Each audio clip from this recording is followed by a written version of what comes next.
Speaking about the maturation, this is awfully easy and velvety. Yeah. It's amazing. You never tried any ex-bourbon casks? I've done experiments with ex-whiskey, ex-bourbon, but those casks do not work. It's you eliminate the fruit aroma. So you bring structure, you bring complexity, but it tends to dominate completely the fruit. In a completely different way, rum is doing that too if you keep it too long. Right. But since I supply some Calvados casks to some of my friends in Scotland, those who produce Brookladdick, those who produce single Springbank, and some others, Isle of Arran, and they like to age some of their single malts into Calvados cask, and they get very good results. Some won gold medal in London. And we made the other experiment with whiskey cask and bourbon cask, but the results are disappointing. We get very good results with port, with sherry.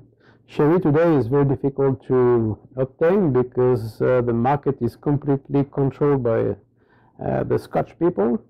But if you have friends, okay, you can get a couple of barrels here. A couple of barrels thanks to their help.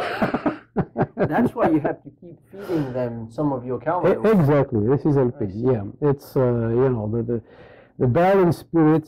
They travel a lot. It's funny. Yeah.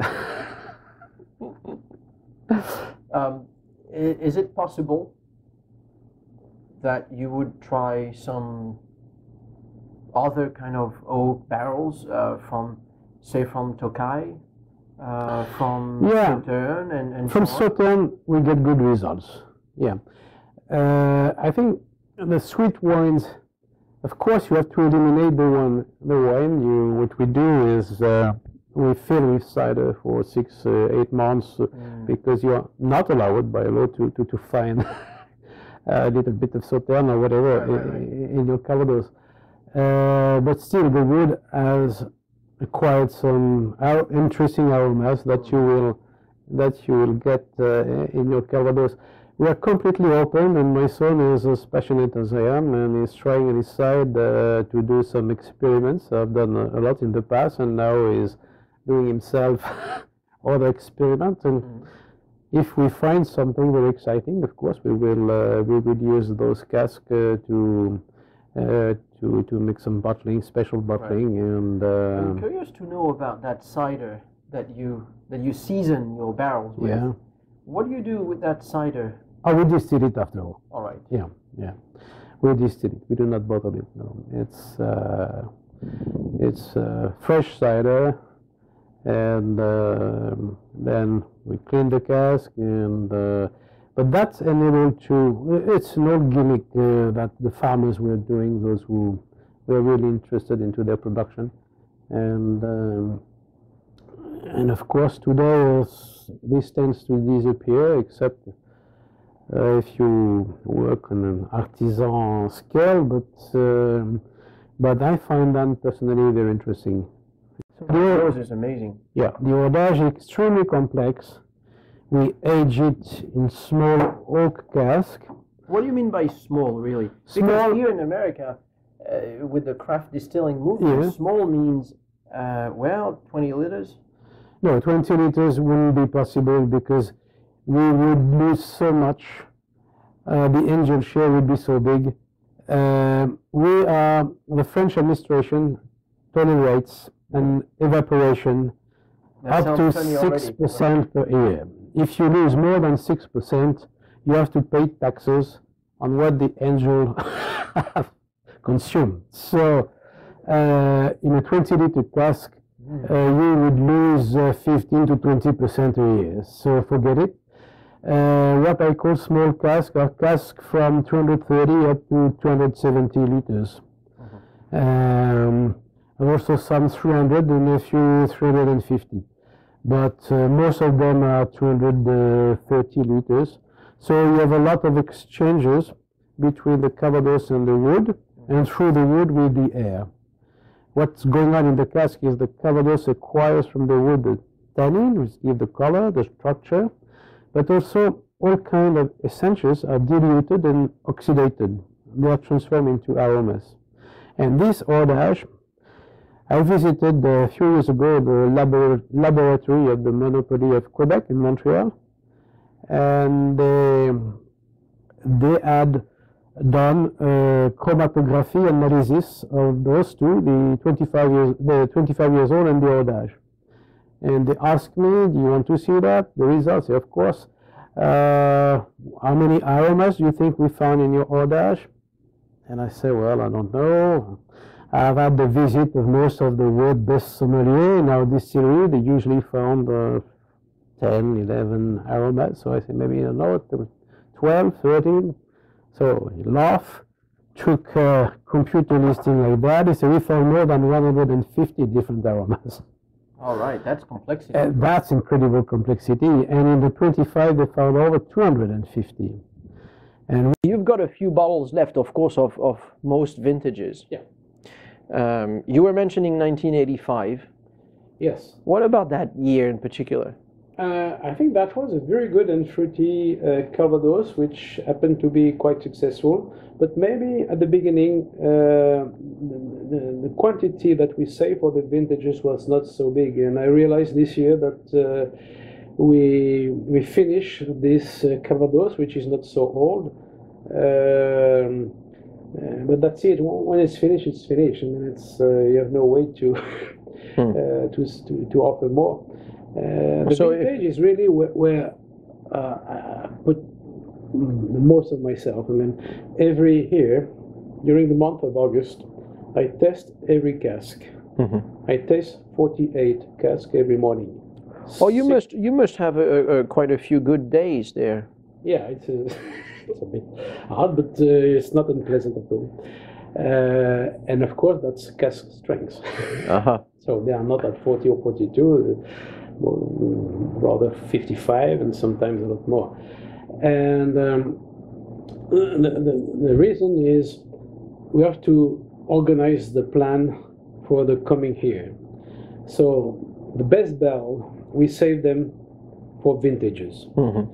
And the barrel, well, one Calvados lacks something, another one has that quality but lacks something else. So they will be blended to offer a well-balanced product. For ordage, for VSOP? For instance, the ordage, we have the equivalent of 5 years of sale in stock. So every year we have to replace 1/5, which was bottled, and we pick the barrel that shouldn't change the taste because we have to achieve consistency. For the vintage, I try to create Calvados with a strong personality to make them as different as possible one to the other. So the level of quality should be maximum. Almost every ordage won a gold medal. Almost every vintage won a gold medal somewhere in international competition. But also, I want to give to make each one very unique, very interesting, very exciting, and delivering different aromas. And that's by playing with a different type of barrels. We see what the product was at the beginning, as again, if it was fruity, this is what we try to keep, but otherwise we will play with different type of barrel. 1 year, 6 months, sometimes 2 years, in barrels which have contained something else before.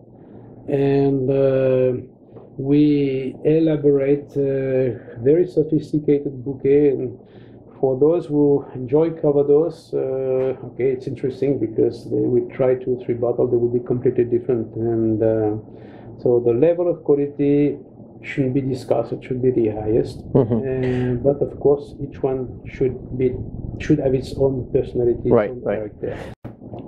This is fantastic. Have you changed the apple varieties over the years? Have you realized that some apple varieties work better than others? Yeah, there are some apple varieties that I think my father planted too many of that. So when we replaced them, it was a hobby, so he... Yeah, it was a hobby, and he did a great job.